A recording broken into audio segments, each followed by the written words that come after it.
Баршаңызға қайырлы күн. Біз бүгін сіздермен дәл осылай екі өрімді өретін боламыз. Біреуі жуан және де жіңішке өрім түрі. Сіздерде жаңағы ірі малдың ішегі болса, өте жаңағы әдемі көрінетін болады. Менде кішігірім тоқтының ішегі болғандықтан сәл кішілеу болды.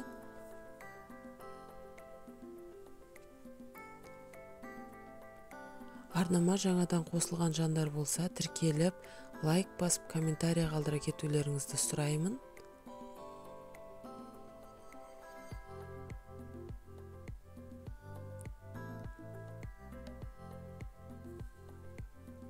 Ең алдымен бірінші өрім ішектің ұшын байлап алатын боламыз.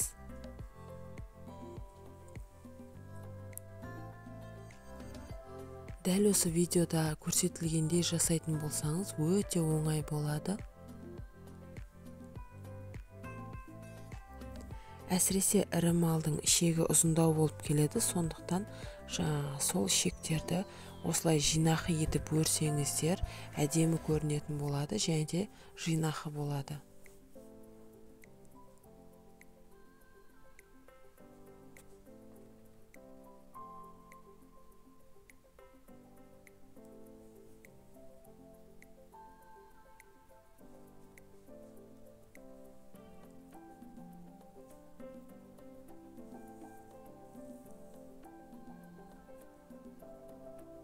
Егер араларыңызда ішек өруді білмейтін жандар болса, видеоны соңына дейін қарап көріңіздер, міндетті түрде үйреніп алатын боласыздар.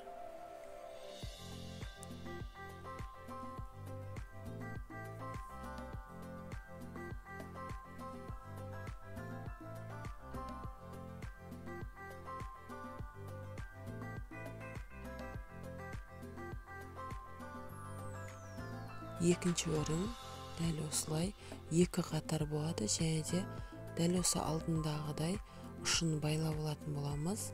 Және де видеода көрсетілгендей бір жіпшені тартып ала беретін боламыз. Сонда өрім өзі шығатын болады.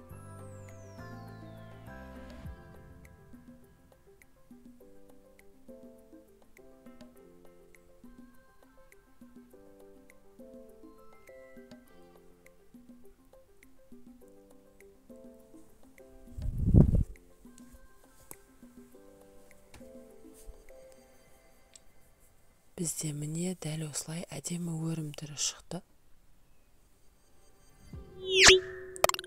Назарларыңызға рахмет.